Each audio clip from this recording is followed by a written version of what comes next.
आज मैं BSSC CGL 3 का जो एग्ज़ाम कल तक विद्यार्थियों ने लंबी तैयारियों के बाद परीक्षा दे चुके हैं, लेकिन यह बिहार सरकार और बिहार कर्मचारी चयन आयोग विद्यार्थियों के साथ शोषण कर रही है। परीक्षा देने के लिए जाते हैं, प्रश्न पत्र आउट हो जाता है।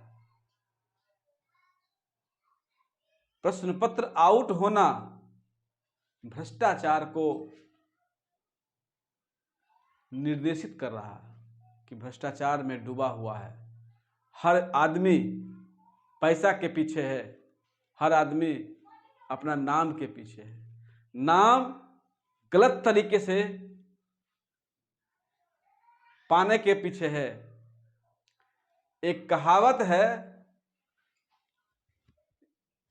ये 4 शब्द लिखे हैं, ये 4 शब्द जो लिखे हैं इसको जरा गौर से विद्यार्थी सुने।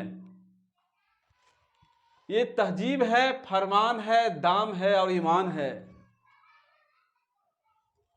एक कहावत है भ्रष्टाचार के संबंध में, भ्रष्टाचार के बारे में, यहां तहजीब बिकते हैं, यहां फरमान बिकते हैं, जरा तुम दाम तो बोलो, यहां ईमान बिकते हैं।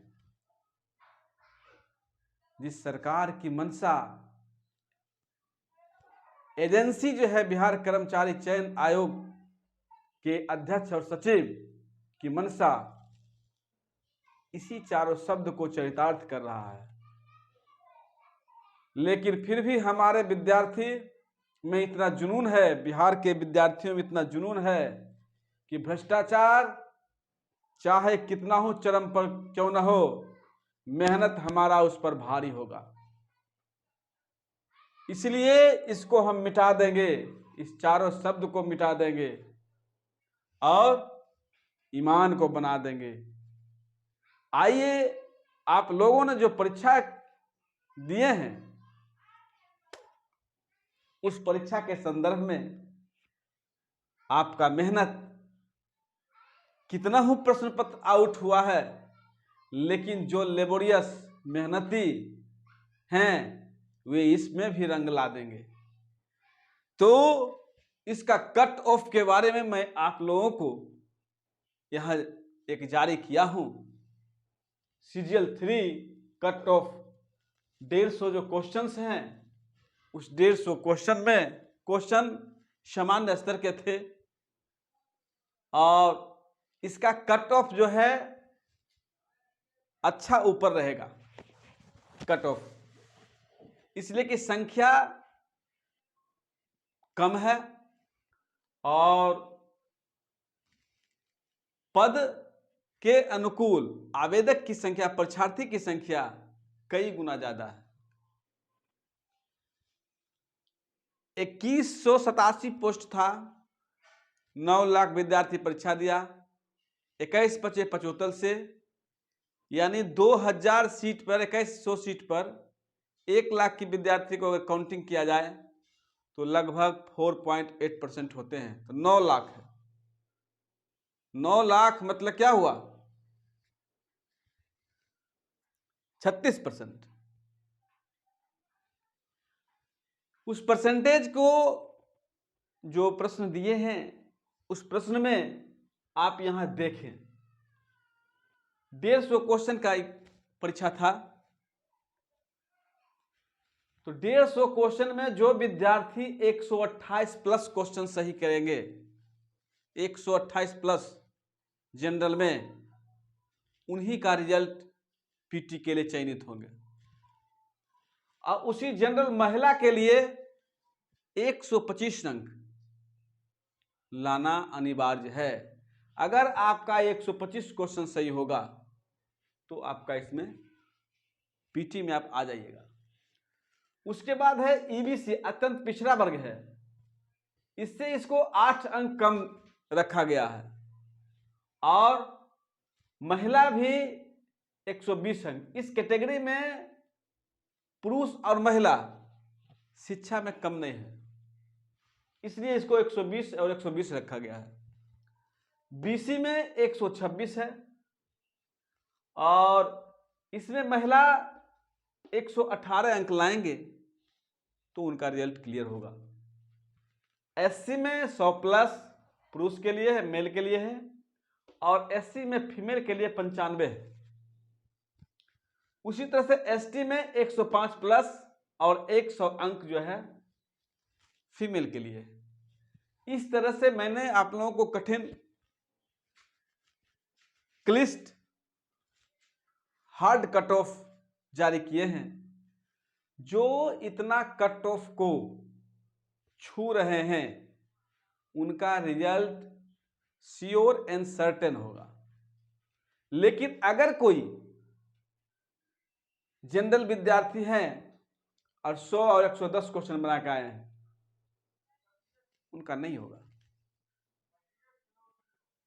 इसलिए कि इसका कट ऑफ हाई जाएगा। अगले बार जो सेकंड सीजीएल का जो एग्जाम हुआ था उसमें भी 127 128 अंक जिनको आया था उनका रिजल्ट पीटी का हुआ था, यानी 128 क्वेश्चन सही होना चाहिए। तो इसलिए उसी के आधार पर, और ये प्रश्न प्रारूप जो है अगले इसके पीछे जो सेकंड सीजीएल हुआ था उसी के अनुरूप है। लेकिन यहां तो प्रश्न पत्र आउट हो जाता है। अगर क्वेश्चन को परीक्षा रद्द नहीं होता है लेकिन ज्यादा संभावना है कि ये लीक पर चर्चा हो रही है, इसका विकास हो रहा है, वृद्धि हो रहा है, इस वायरल के माध्यम से प्रश्न पत्र लीक होने के घटना को विद्यार्थी लगे हुए हैं, तो नेता लोग भी हैं, विद्यार्थी के नेता लोग भी हैं जो कि लगे हुए हैं। तो सरकार की मंशा क्या झलकती है? आयोग के अध्यक्ष सचिव को बचाना चाहती है कि विद्यार्थी के हक के लिए पुनः परीक्षा लेना चाहती है? अब देखना है, सरकार के ऊपर जिम्मेवारी है।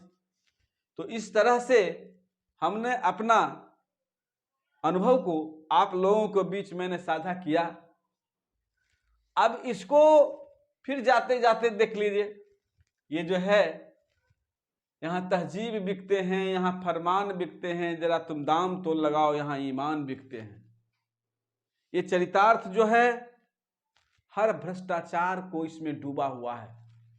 नौकरी करने वाले नौकरशाह और जनप्रतिनिधि भी इसमें अंकुश लगाने में सक्षम नहीं है। लेकिन इसका मामला अगर न्यायपालिका के पास जाएगा तो जरूर ये परीक्षा पुनर्परीक्षा होगा, फिर से होगा, रद्द होगा। एक बार बीपीएससी की परीक्षा भी क्वेश्चन आउट हो गया था तो 1 महीना के बाद, 10 दिन के बाद कोर्ट के द्वारा उसको निरस्त कर दिया गया था, पुनः परीक्षा लिया गया था। इस तरह से इसमें अगर परीक्षा रद्द नहीं होती है तो इतना जो मार्क्स लाएंगे उनका रिजल्ट क्लियर है। और इस सारी बातों से चर्चा तो हो ही गई है। अब मैं फिर हताश न होए, बीपीएससी का 68वीं का परीक्षा होने जा रहा है, उसका भी सिलेबस प्रारूप बताया जाएगा और उस पर तैयारी पुरजोर किया जाएगा। इसलिए हमारा जो है अनुभव आप लोगों के बीच साझा किए हैं। अगर कोई मशवरा देना हो तो सलाह के रूप में मशवरा दीजिए और जहां ज़्यादा से ज़्यादा इसको सब्सक्राइब कीजिए और करवाइए, ताकि जो ग्रामीण परिवेश में जहां तक संसाधन नहीं है वहां तक भी इसको पहुंचाइए। इस चैनल के माध्यम से विद्यार्थियों में जो ऊर्जा है परीक्षा के प्रति उनको पूर्ति किया जा सकता है।